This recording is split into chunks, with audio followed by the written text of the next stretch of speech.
नमस्कार, आप देख रहे हैं एसटीवी न्यूज और मैं हूं विश्वजीत झा। रोजाना की तरह इस बुलेटिन में चर्चा होगी आज दिन भर की अहम खबरों की, लेकिन सबसे पहले हेडलाइंस। जिला सड़क सुरक्षा समिति की एक बैठक हुई संपन्न। सड़क दुर्घटनाओं के नियंत्रण हेतु आवश्यक कार्रवाई पर हुआ विचार विमर्श। मोतिहारी के आईएमए हॉल में इंडियन मेडिकल एसोसिएशन द्वारा कैंसर रोग विषय पर एक सेमिनार का हुआ आयोजन। कैंसर रोग पर हुई विस्तृत चर्चा। एएलटीएफ, जीआरपी और आरपीएफ ने नरकटियागंज में की कार्रवाई। सप्तक्रांति एक्सप्रेस से करीब 32 लीटर विदेशी शराब किया बरामद। सुगौली के जीके मेमोरियल स्कूल में ताइक्वांडो चैंपियनशिप का हुआ आयोजन। पूर्वी चंपारण जिले के कई स्कूलों और ताइक्वांडो क्लब ने लिया भाग। युवा नेता अनिकेत रंजन ने आज मोतिहारी के पत्रकार भवन में किया प्रेस वार्ता। बोले 2 अक्टूबर से पहले जिले भर में बनाए जाएंगे 1 लाख नए सदस्य। पिपराही मुख्य चौक के पास पीडब्ल्यूडी सड़क पर बना गड्ढा। 3 साल पर नहीं हुआ कोई मरम्मत। राहगीरों को हो रही है परेशानी।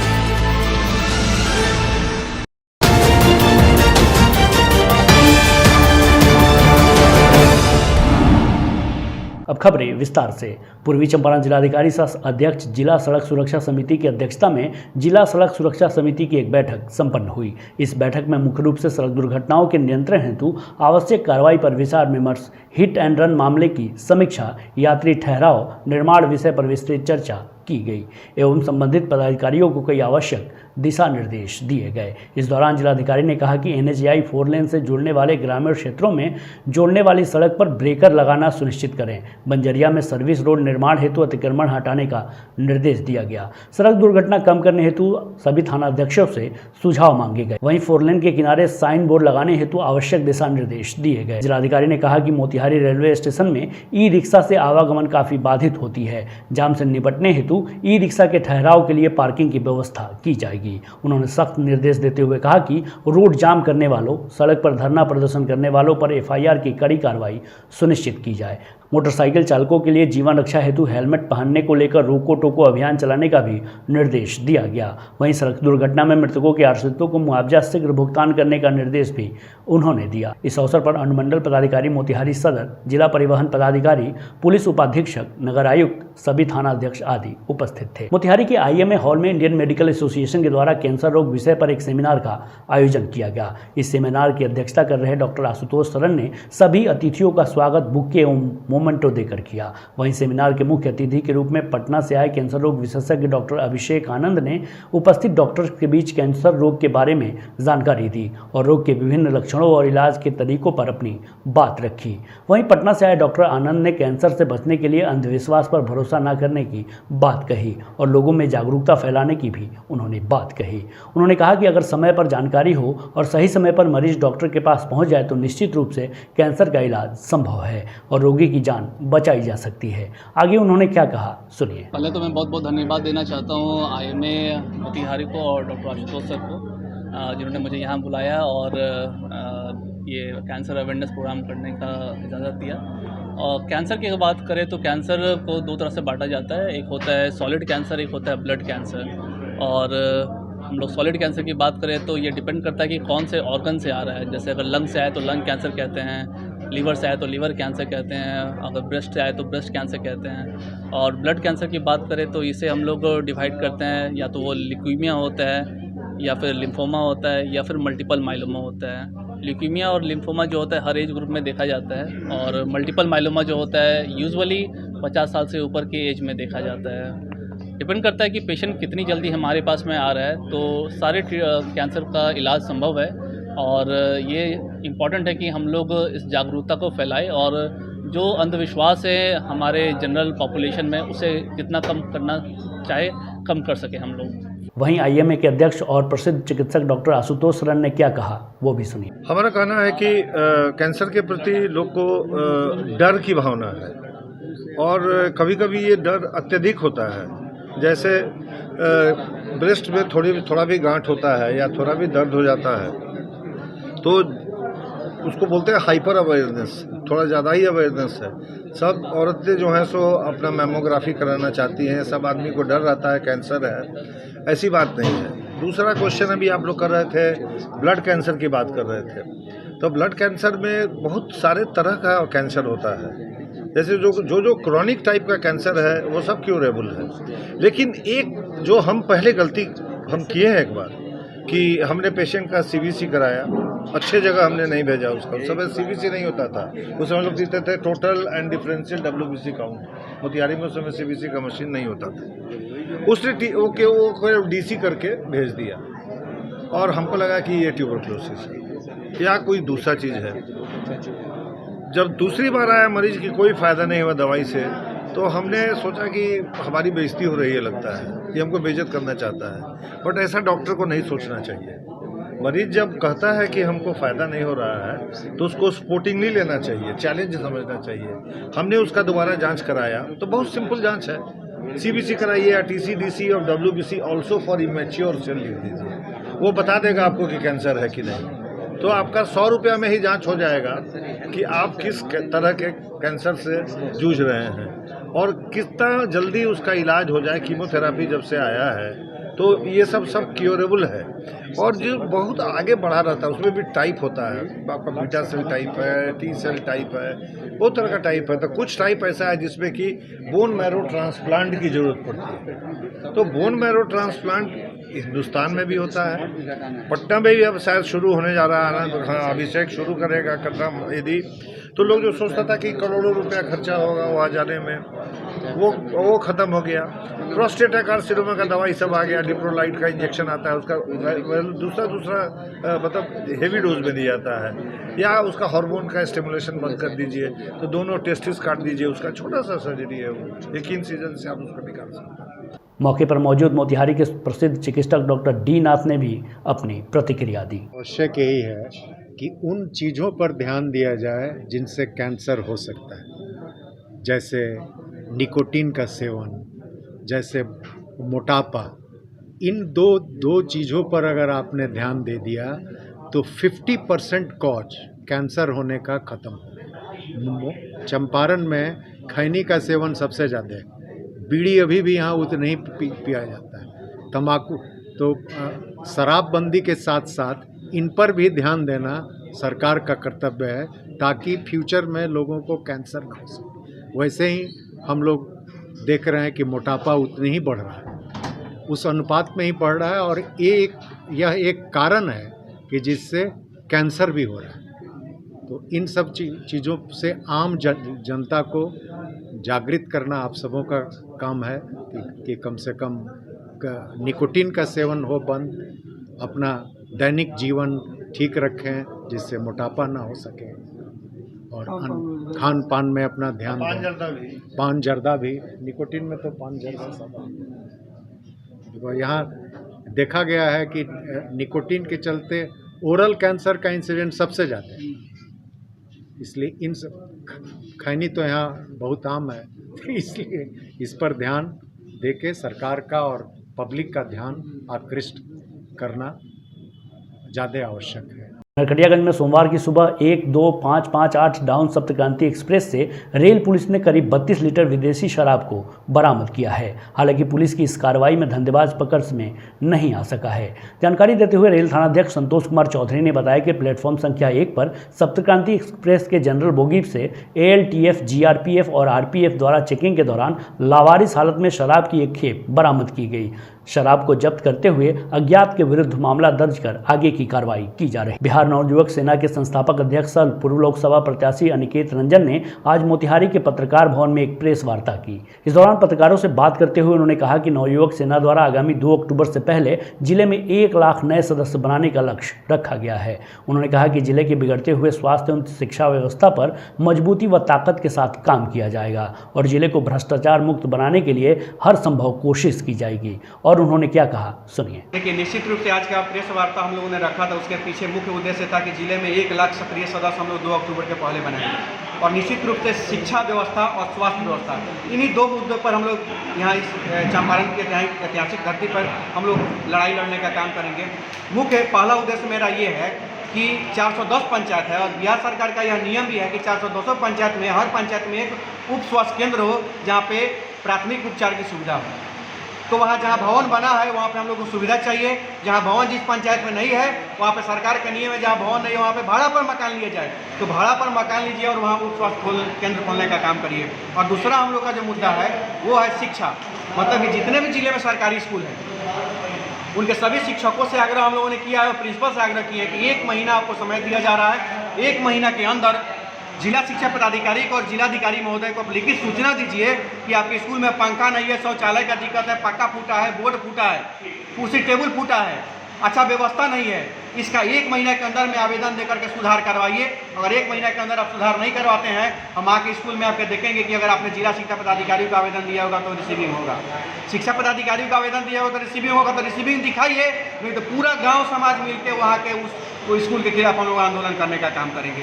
निश्चित रूप से यही 2 मुद्दा को लेकर के आज का हम लोग पत्रकार का जो सम्मेलन था, प्रेस वार्ता हम लोग रखने का काम किए हैं। और इस जो भी 27 प्रखंड में जो भ्रष्टाचार की आग में जो जल रहा है उनके खिलाफ आंदोलन करेंगे। आप किसी भी ब्लॉक में चले जाइए, अंचल में चले जाइए, आपका जमीन है, बिना घूस दिए आपका दाखिल खारिज नहीं होगा, रसीद नहीं कटेगा। ब्लॉक में 200 रुपये लिए बिना जाति प्रमाण पत्र नहीं बनता है, आवासीय नहीं बनता है।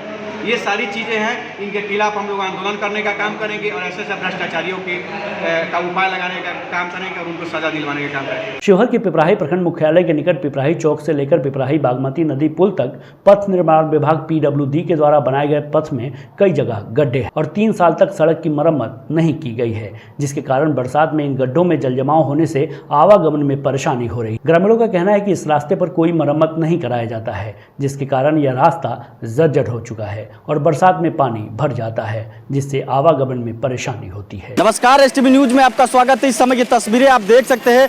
इस समय हम लोग पिपराही मुख्य चौक पर खड़े हुए हैं। जी हाँ, पिपराही मुख्य चौक से 10 कदम की दूरी पर और इस समय खड़े हुए हैं और इस समय की तस्वीरें आपको दिखाने का प्रयास कर रहे हैं। जी हाँ, तस्वीरें आप देख लीजिए कि यहाँ पर जलजमाव लगा हुआ है। इस जलजमाव की तस्वीरें हम आपको इसीलिए दिखा पा रहे हैं। ये तस्वीरें आज हम आपको इसीलिए दिखाने जा रहे हैं कि ये देख लीजिए, ये रोड बनाया गया, उसके बाद इस रास्ते का कभी मरम्मत नहीं कराया गया। जहां तक हम बात करें स्टेट हाईवे SA54 की, SA54 का कुछ जगहों पर मरम्मत हुआ, मगर पथ निर्माण विभाग के द्वारा जब इस रोड को बनाया गया, जब कहा जाता है कि 3 साल की मरम्मत की बात होती है, मेंटेनेंस जिस पथ का नाम दिया जाता है उस मेंटेनेंस के नाम पर यहाँ खानापूर्ति किया जा रहा है। जी हाँ, ये पथ पिपराही मुख्य चौक से लेकर कह लीजिए कि पिपराही बागमती नदी पुल का इस रास्ते का यही हाल है। इस रास्ते पर इतने जगह गड्ढे हैं कि आपका गिनते हालत खराब हो जाएगा। जी हाँ, जब भी आप पिपराही चौक से शुरुआत करते हैं चलना, तो पिपराही बागमती नदी पुल तक इन रास्तों की ऐसे ही खस्ता हालत है। खस्ता हालत को इसीलिए हम लेकर बात कर रहे हैं कि इस रास्ते का जब से यह रास्ता बना है, जब से यह रास्ते का किसी प्रकार का मरम्मत नहीं कराया गया। देख लीजिए कि यहाँ पर कितने दुकानदार होते होंगे और ये काफी चालू रास्ता माना जाता है। इस रास्ते की तस्वीर यूं बयां कर रही है कि ये पथ जो है वो बड़गिनिया व सीतामढ़ी से जोड़ता है और ये काफी चालू रास्ता माना जाता है। और इसके बीच इस रास्ते की क्या तस्वीर नजर आ पाती है, तस्वीरें देख लीजिए कि यही करतूत है। देख लीजिए बीच में इतना गड्ढा है कि जो भी वाहन बाइक चालक आ रहे हैं वो साइड से जाएंगे, मगर बीच से नहीं जा सकते, इसीलिए कि क्योंकि यहाँ पर इतना गड्ढा होगा। ये कोई एक जगह की हम बात नहीं कर रहे हैं कि जब से आप यहाँ से शुरुआत कीजिएगा तो आप पिपराही बागमती नदी जब पुल तक जाते हैं तो यही गड्ढों की तस्वीर देखने को मिलती है, जहाँ पर दावे किए जा रहे हैं, बड़े बड़े बिहार सरकार दावे करते हैं कि हमारे सड़कों की मरम्मत हो रही है, मगर धरातल पर जब आएंगे तो यही सड़कों की मरम्मत हो रही है। इसमें सबसे बड़ी लापरवाही किसकी है और किसकी कही जाएगी, जो ये देख लीजिए, जबकि यह कहा जाता है कि 3 साल के बाद मेंटेनेंस जब रास्ते को मिलता है, 3 साल के बाद रास्तों की मरम्मत होती है। तो क्या ये तस्वीरें आपको लग रही है कि 3 साल में कभी इस रास्ते का मरम्मत हुआ है? तो इस तरीके की तस्वीर अब निकलने लगी है और मरम्मत नहीं कराया गया, जिसके वजह से इस रास्तों में इतने अब गड्ढे हो चुके हैं कि इस रास्ते से चलना मुश्किल हो चुका है। जहां पर आप देख सकते हैं कि किस तरीके से यहाँ पर वाहन जब आ रहे हैं और यहाँ से जब जाएंगे तो आगे बहुत सारे जब ऐसे रास्ते हैं जहां पर आपको गड्ढा मिलेगा, वहां पर यूं कह लीजिए कि बड़ी घटना को यह गड्ढा न्योता दे रहा है कि हम यहाँ गड्ढा हो चुके हैं और बड़ा घटना हो जाए। घटना के बाद लोग अफसोस करते हैं कि यहाँ पर गड्ढा था या किसी की मृत्यु हो गई, तो सबसे बड़ा सवाल यहाँ यह है कि जहाँ विकास के दावों को लेकर कहा जाता है कि बड़ी बड़ी बातें कही जाती है, मगर जब अब धरातल पर आएंगे तो सारा विकास का ये पोल यहाँ इस रास्ता खोल रहा है। ये टेम्पो चालक है, थोड़ा सा हम रुकना चाहेंगे। क्या नाम हुआ आपका? मोहम्मद फारूक। कितना दफा इस रास्ते से आप जाते होंगे? दिन भर में तो चले जाते 3-4 मरते। क्या लगता है इस रास्ते पर कितने जगह यहाँ से लेकर बांध तक गड्ढा है, क्या कहना बहुत परेशानी होता है। एक भी मरतबा इस रास्ते का मरम्मत कराया गया? नहीं कराया गया है, बहुत ज्यादा परेशानी है इसमें। तो इस तरीके से तस्वीर आप देख सकते हैं, रास्तों में गड्ढा होने की वजह से यहाँ पर बड़ी घटना को न्योता देने का यहाँ पर कायम हो रहा है। जी हाँ, इस गड्ढों के वजह से आए दिन कितनी घटनाएं यहाँ पर होती रहती है और आगे भी वही हाल है। आगे भी कई जगहों पर इस रास्तों पर गड्ढा हो चुका है जो पथ निर्माण विभाग के द्वारा नहीं कराया जाता है। कुछ आसपास के भी दुकानदार है, देख लीजिए, ये दिन रात यहाँ बैठते हैं। क्या नाम हुआ आपका? होनेलाल राम। क्या लगता है ये इस रास्ते में? रास्ता में खराबी है। कब से आप यहाँ पर बैठ रहे हैं? हम बहुत दिनों से बैठ रहे हैं पुरानी जगह। कब से? जब से आप बैठ रहे हैं इस रास्ते का एक बार भी हुआ है मरम्मत? ना, मरम्मत ना हुआ। क्या लगता है यहाँ पर रास्ते में गड्ढा हो चुका है, गाड़ियाँ आती है, कई गाड़ियाँ गिरती है, बड़ी घटना भी होती है, क्या कहना चाहिएगा इस पर? क्या आपको लगता है? ये बनावे के चाहिए या मरम्मत करो, उनको सुधार के बना दो, बढ़िया होगा। अच्छा, कितना साल से यहाँ बैठ रहे हैं? यहाँ तो समझ आए कि बहुत हम लड़कालिए से हैं। अच्छा, बहुत समय से बैठ रहे हैं। आप जब से बैठे, जब से ये रास्ता बना, जब से इस रास्ते का मरम्मत नहीं हुआ। तो इस तरीके की तस्वीर आप देख सकते हैं कि देख लीजिए, ये जो है ये मोची का काम करते हैं। क्या काम? मोची का काम हुआ, मोची का काम करते हैं और ये जब से बैठ रहे हैं यहाँ पर, जब से बैठ रहे हैं यहाँ पर, यूं कह लीजिए कि जब से इस रास्ते का बनाया गया उसके बाद से इस रास्ते का कभी मरम्मत नहीं किया गया, जिसके साक्ष्य ये खुद है। ये खुद ये बता पा रहे हैं कि इस रास्तों का कभी मरम्मत नहीं करा। दूसरी तस्वीरें हम आपको दिखाने जा रहे हैं, ये भी देख लीजिए, ये भी वही रास्ता है कि कुछ दूरी की तस्वीरें हमने आपको दिखाई थी। महज यहाँ से कुछ ही दूरी की तस्वीरें हमने आगे जाके थी बनाई और वहाँ की तस्वीरें हमने आपको दिखाई थी और वही तस्वीर हम आपको फिर दूसरी तस्वीरें दिखाने जा रहे हैं। तो इसके क्रम में कितना गड्ढा है आप देख लीजिए। सबसे बड़ी बात कही जाए द्वारा जब ये पथ बनाया जाता है तो 3 साल के बाद मेंटेनेंस आता है। तो देख लीजिए क्या मेंटेनेंस है, लोगों को, कुछ लोगों को मालूम भी नहीं होगा, मगर हम सभी लोगों को बताएंगे कि ये जब मेंटेनेंस के नाम पर यहाँ पर इस रास्ते का क्या हो रहा है। ये पथ निर्माण विभाग का ये पोल खोल रहा है। ये रास्ता जब से ये बना, जब से इस रास्ते का कभी मरम्मत नहीं कराया गया है। आखिर सबसे बड़ी सवाल है कि इस रास्ते का क्यों नहीं मरम्मत कराया जा रहा है।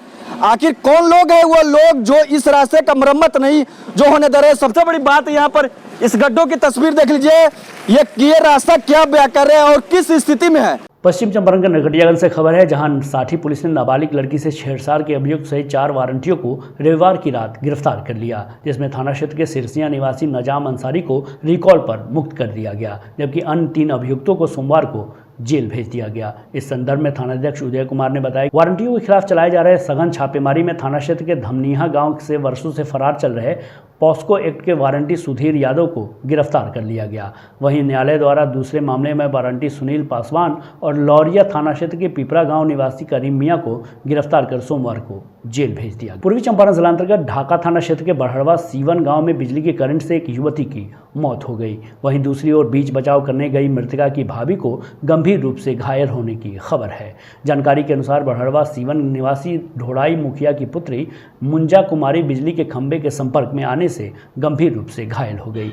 घटना के तुरंत बाद ग्रामीणों के सहयोग से इलाज के लिए ढाका ले जाने के क्रम में रास्ते में ही उसकी मौत हो गई। वहीं दूसरी ओर ढोड़ाई मुखिया की पुत्रवधू राजमती देवी बीच बचाव करने के दौरान विद्युत संपर्क में आने से गंभीर रूप से घायल हो गई, जिसका ढाका स्थित एक अस्पताल में इलाज चल रहा है। सूचना पर पहुंची ढाका पुलिस मृत युवती के शव को अपने कब्जे में लेकर पोस्टमार्टम के लिए मोतिहारी भेज दिया है। वहीं इस घटना से पूरे गांव में मातमी सन्नाटा पसरा हुआ है। बड़हड़वा सीवन में बहुत ही दुखद घटना हुआ है, क्योंकि ढोड़ाई मुखिया की पुत्री मुंजा कुमारी जो कि अपने कार्य करके लौट रहा था घर पे, बारिश होने के कारण कुछ रोड पे नमी होने के बावजूद पोल जो जर्जर था उसमें सड़ जाने के कारण से उनकी मृत्यु हो गई है। और हम लोग जब ढाका रेफरल अस्पताल में लेकर आए हैं तो उनका डॉक्टर साहब का कथन था कि वो डेथ कर गई है, और उसके बाद में उसे रेफरल अस्पताल से भेज दिया गया पोस्टमार्टम के लिए मोतिहारी। यही घटना हुई है। दूसरा भी तो ये और घायल है। एक उनके साथ ही जो जा रही थी घर, उसे बचाने के चक्कर में, उसे पोल से हटाने के चक्कर में वो जब हटाने गई तो वो भी सट गई थी और उनका भी स्थिति थोड़ा नाजुक है, जो कि अभी माननीय सुधीर कुमार गुप्ता जी में भर्ती है और उनका इलाज चल रहा है। जो अभी घायल है वो मृतिका के क्या लगेगी? मृतिका के भाभी लगेगी। सुगौली अंचल कार्यालय परिसर में राजद द्वारा सोमवार को एक दिवसीय धरना आयोजित किया गया। सुकुलपाकड़ पंचायत से धुमनी टोला से रोशनपुर सभा होते हुए भवानीपुर तक रिंग बांध की मरम्मती कार्य, प्रधानमंत्री आवास योजना में अनियमितता, नल जल योजनाओं में गड़बड़ी सहित अन्य मांगों को लेकर यह धरना दिया गया है। लाल प्रसाद धुमनी टोला रिंग बांध की मरम्मत को लेकर यह है, उसमें और भी जनहित की 10 सूत्री मांगों को लेकर है। ब्लॉक में व्याप्त भ्रष्टाचार, राशन कार्ड में, इंदिरा आवास में घूस, CDPO की मनमानी, आंगनबाड़ी केंद्रों से वसूली वगैरह है। लेकिन मुख्य रूप से ये रिंग बांध जिसके नहीं बनने से इस प्रखंड के करीब 10 पंचायत बाढ़ प्रभावित हो जाते हैं और लोगों को मरने की स्थिति आ जाती है। उसको लेकर राष्ट्रीय जनता दल सुगौली द्वारा प्रखंड अध्यक्ष अरविंद यादव के नेतृत्व में इन भ्रष्ट अधिकारियों को आगाह करने के उद्देश्य से और इन बातों को सरकार तक पहुंचाने के उद्देश्य से ये धरना आयोजित है। सबसे पहले मैं आपके चैनल को धन्यवाद देना चाहता हूं, जो सुगौली के विभिन्न मुद्दाओं को प्रमुखता से आपका चैनल दिखाते रहता है। हम देखते रहते हैं STV को।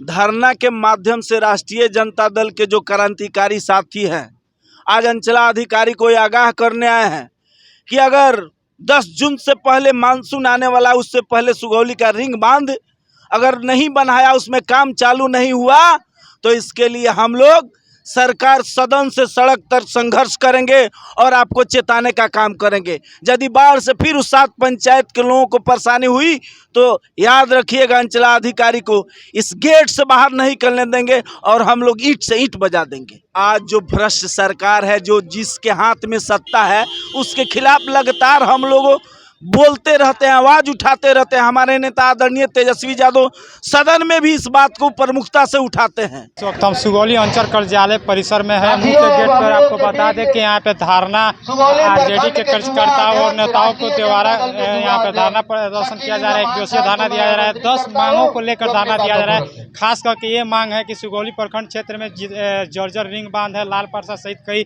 जगहों पर रिंग बांध जर्जर है, उसका मरम्मती कार्य शुरू किया जाए। इसके लिए ये धरना दिया जा रहा है। यहाँ पे स्थानीय में RJD कार्यकर्ताओं से बात की तो उन्होंने बताया कि अगर एक सप्ताह के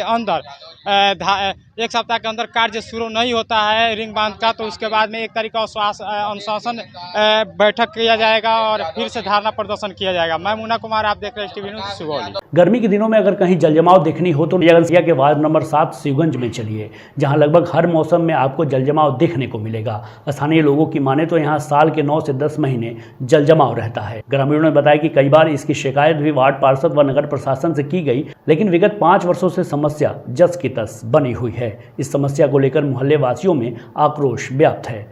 बच्चों को स्कूल ले जाने या ले आने में मोहल्ले वासियों को काफ़ी परेशानी होती है। जलजमाव से बीमारियों का खतरा हमेशा मंडराता रहता है। जलजमाव के कारण कई लोग पैर फिसलने से घायल भी हो चुके हैं। वहीं हल्की बारिश में पूरा मोहल्ला तालाबनुमा बना हो रहा। अभी पूरी बरसात बाकी है। स्थानीय लोगों ने इस समस्या से जल्द निजात दिलाने की मांग की है। समस्या यही है कि ये जो है नाला का भी पानी है और अभी बारिश हुई है, तो बारिश से देखिए रहे हैं कितना पानी लगा हुआ है। बारिश न भी हो तो भी ये पानी मतलब थोड़ा कम रहता है, मतलब रहता है। इससे बीमारी का खतरा बना है। मच्छर बहुत ज़्यादा है, लोगों को परेशानियां हो रही हैं। हम चाहते हैं कि आपके चैनल के माध्यम से इस पर हमारा शासन प्रशासन इस पर कोई कार्रवाई करे, इसको ठीक करे, इसको बनवाएं। नाला का पानी निकास का जो समस्या हम लोग को हो रहा है, निकास नहीं हो रहा है पानी का, वो हो जाए। बहुत परेशानी लोगों को झेलना पड़ रहा है इस पानी की वजह से। खासकर बच्चों को, जो कि स्कूल के बच्चे जाते हैं तो बैग लेकर गिर जाते हैं इसी में। यही दिक्कत है, बहुत ज़्यादा परेशानी है हम मोहल्ले वासियों के लिए। वार्ड में पूरा रोड पर पानी, पूरा घर में पानी बा। हमनी के खाना बना के ना हमनी के रहे के जगह मिलता। नगर परिषद कुछ ही नहीं लोग सुनो। 7 नंबर वार्ड और भोला ना सुनता ना कोई कुछ करता। कब से पानी लग रहा है? यह 2018-19 से ये समस्या देखने को मिल रहा है। और जिस तरह अभी देख रहे हैं आप ना, जैसे पानी लगा एकदम 4 साल से, लगभग 4 साल से ऐसे ही एकदम हमेशा लग जाता है। और लगभग 2 महीना 3 महीना सूखा रहता है, लेकिन 9 महीना 10 महीना ऐसे ही लगा रहता है। जिस वजह से नाली बना है, लोग गिरता है तो हमेशा गोड़ फुटबे करता है। 1-2 आदमी का गोड़ भी टूटा है। मोहल्ला में बुजुर्ग लोग भी बहुत ज़्यादा हैं। इसके अलावा किसी भी प्रकार के शासन प्रशासन से कोई सहायता नहीं मिल रहा है। यहाँ पे एकदम समस्या एकदम पूछिए मत कि हम लोग नाक दाब के रो रहे हैं। सभी लोग आप देख सकते हैं, यहाँ पे समस्या देख ही रहे हैं। तो बस यही कहना है आपके न्यूज़ चैनल के माध्यम से कि समस्या का समाधान हो, जैसे भी हो। सुप्रसिद्ध न्यूरोसर्जन डॉक्टर प्रकाश खेतान ने मोतिहारी में एक प्रेस कॉन्फ्रेंस आयोजित की। इस दौरान उन्होंने पत्रकारों से बातचीत करते हुए कहा कि चंपारण की मिट्टी में ऐसी खुशबू है, ताकत है, जादू है जो भविष्य को संवार सकती है। उन्होंने बताया कि 26 मई 2022 को उनकी मां की दूसरी पुण्यतिथि के अवसर पर एक कार्यक्रम का आयोजन भी किया जाएगा। आगे उन्होंने और क्या कुछ कहा, सुनिए।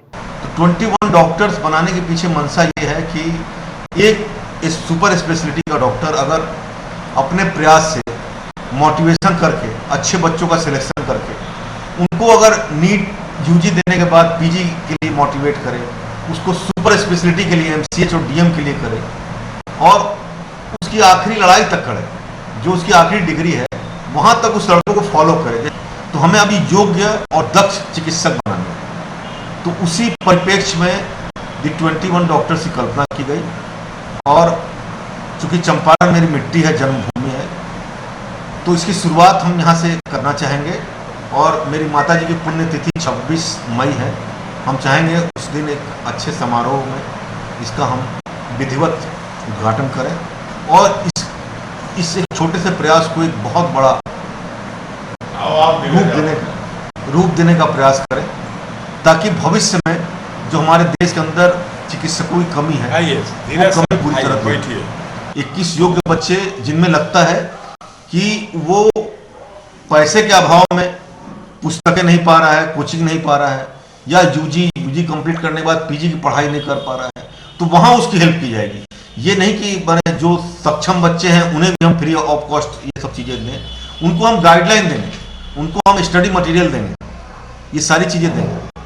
और रिव्यू ऑफ न्यूरो सर्जरी एक किताब है जो नीट सुपर स्पेशलिटी किताब है, जो 2006 में लिखी गई थी, मेरे द्वारा लिखी गई थी।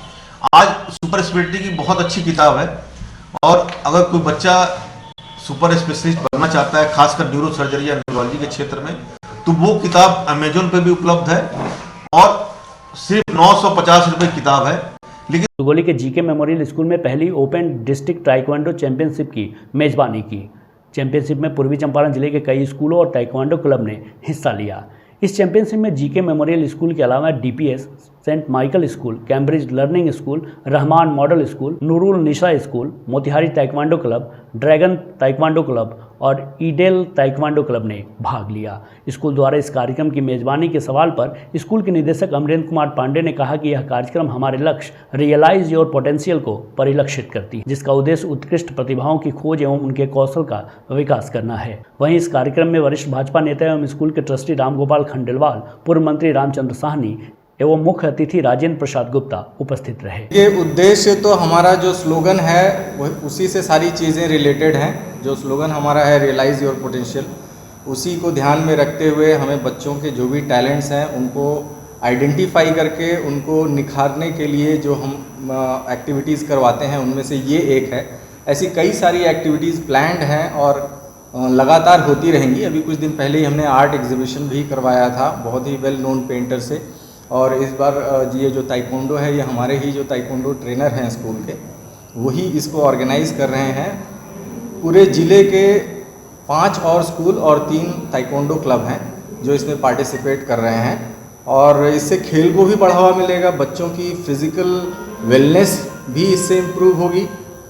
तो जो मेन मोटो है प्राइमरीली हमने लोगों को, बच्चों को जो है उनकी टैलेंट्स को आइडेंटिफाई करना और उसमें उनको बढ़ने के लिए आगे प्रेरित कर। बिहार का पहला वाटर स्पोर्ट्स स्थल पश्चिम चंपारण जिले के मझौलिया प्रखंड क्षेत्र स्थित अमुआ मन को पर्यटन स्थल वाटर एडवेंचर स्पोर्ट्स के रूप में विकसित करने का कार्य तेजी से किया जा रहा है। अमुआ मन अवस्थित वाटर एडवेंचर स्पोर्ट्स में पैरा सेलिंग की सुविधा पर्यटकों को अधिक आकर्षित करेगा। वाटर एडवेंचर स्पोर्ट्स में पर्यटकों की सुविधाओं के मद्देनजर सारी व्यवस्थाएं की जा रही हैं। महिला पुरुष के लिए अलग अलग चेंजिंग रूम, शौचालय, पार्किंग स्थल आदि की व्यवस्था की गई है। अमुआ मन झील में विभिन्न प्रकार के वाटर स्पोर्ट्स और मनोरम प्राकृतिक दृश्य का आनंद पर्यटक उठा सकते। प्रबंधक सतीश कुमार ने बताया कि बहुत जल्द अमुआ मन झील पर्यटकों के लिए खोल दिया जाएगा। बताते चले कि इस पर्यटक स्थल को देखकर सूबे की उप मुख्यमंत्री रेणु देवी, सांसद डॉक्टर संजय जायसवाल, पर्यटन मंत्री नारायण प्रसाद की महती भूमिका और प्रयास रहा है, जो अब साकार होते दिख रहा है। पर्यटकों के लिए मनोरंजन और रोमांच से भरपूर वाटर स्पोर्ट्स से संबंधित विभिन्न प्रकार के लाभ आप उठा सकते हैं। जी हाँ, हम बात कर रहे हैं मझौलिया प्रखंड स्थित आमुआ मन झील का, जिसकी तैयारी पूरे जोर शोर से चल रही है। आज के लिए बस इतना ही। STV न्यूज़ पर प्रसारित होने वाली खबरें, प्रोग्राम सब GTPL के चैनल नंबर 985 और डेन के चैनल नंबर 155 के साथ साथ आप अपनी सुविधा अनुसार मोबाइल फ़ोन पर भी देख सकते हैं। अगर आप हमें YouTube के माध्यम से देखना चाहते हैं तो HTV न्यूज़ के ऑफिशियल YouTube चैनल को सब्सक्राइब करें और बेल आइकन दबाकर ताज़ा वीडियोज़ की नोटिफिकेशन प्राप्त करें। फेसबुक पर जुड़ने के लिए HTV न्यूज़ के फेसबुक पेज को लाइक करें और ट्विटर पर HTV न्यूज़ को फॉलो करें। तमाम लेटेस्ट अपडेट के लिए देखते रहिए उत्तर बिहार का सबसे तेज़ी से उभरता हुआ न्यूज़ चैनल HTV न्यूज़, सच की आवाज़। नमस्कार।